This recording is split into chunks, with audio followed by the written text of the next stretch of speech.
प्रिय किसान साथियों, कैसे हों आप सब। आशा करता हूं कि आप सब ठीक होंगे। तो आज हम देखने वाले हैं कि गन्ने की फसल में गन्ने का पूरा पौधा हमारा सूख जाता है, ऊपर से लाल पड़ता है, पूरा गोला सहित पूरा का पूरा पौधा सूखता रहता है। तो यह इतना भयानक रोग है। तो किसान साथियों, हमें इसको समझना बहुत ही ज़रूरी है, नहीं तो हर साल गन्ना किसानों को बहुत नुकसान देखने को मिलता है इस रोग से। तो प्यारे किसान साथियों, आप देख रहे हैं हमारा चैनल द टॉप ज्ञान सारथी और मैं हूं आपका साथी अमित वर्मा।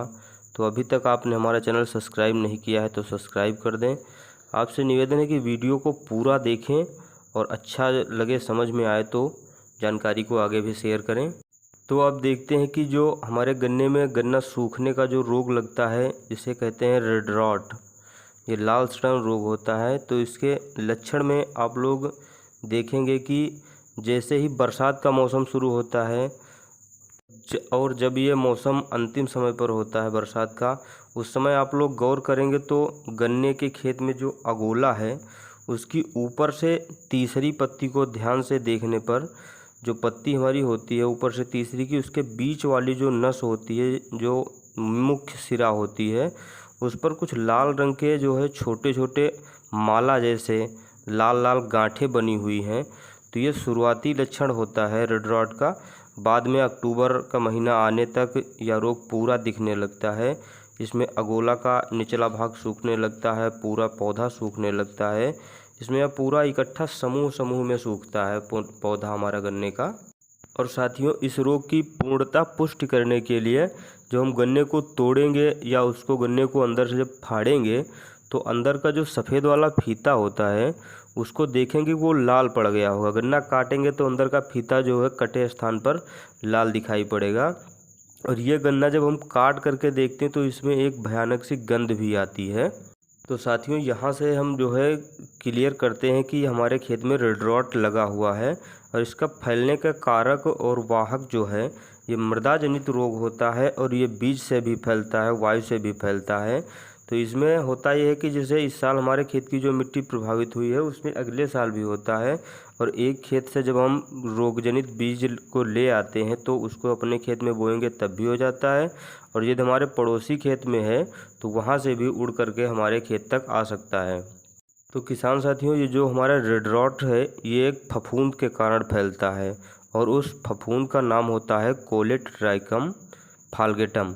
ये फफूंदी का प्रजाति है और आप लोग ध्यान से इसका निवारण करें, क्योंकि इसमें आप लोग काफ़ी सावधानी बरतेंगे कि इसमें आप लोग मिट्टी से व बीज दोनों जगह से जब आप इसे कंट्रोल करेंगे तभी यह रोग रुक पाएगा। अन्यथा जो भी प्रयास करते रहते हैं किसान साथी विफल रहते हैं।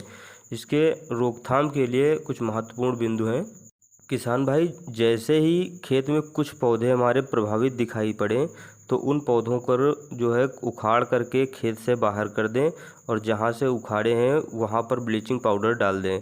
बीज को जो है हम लोग उपचारित करके ज़रूर बोएं। बीज को उपचारित करने के लिए हम लोग जो है थायराम या फिर कार्बेंडाजिम मैंकोजेब और इमिडाक्लोप्रिड से उपचारित करेंगे। इसमें उपचारित करने के लिए हमें लगभग आधा घंटे तक बीज को उसी घोल में डुबो करके रखना है।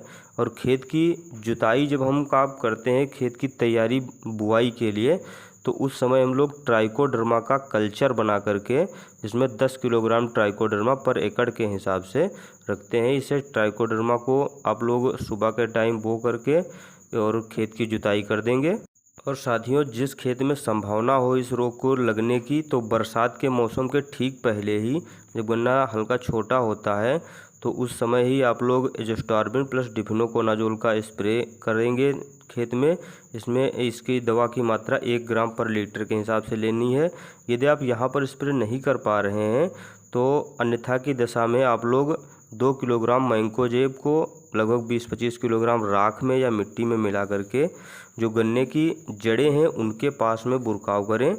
और जिससे जो खेत में है सल्फर WDG का भी इस्तेमाल करें। और साथियों, जिस खेत में ये रोग लगा है उस खेत में आप लोग प्रॉपर फसल चक्र का उपयोग करिए। लगातार गन्ने पर गन्ना ना उगाएं, इससे जो है हमारी काफ़ी प्रजातियां जो है ग्रसित होती हैं।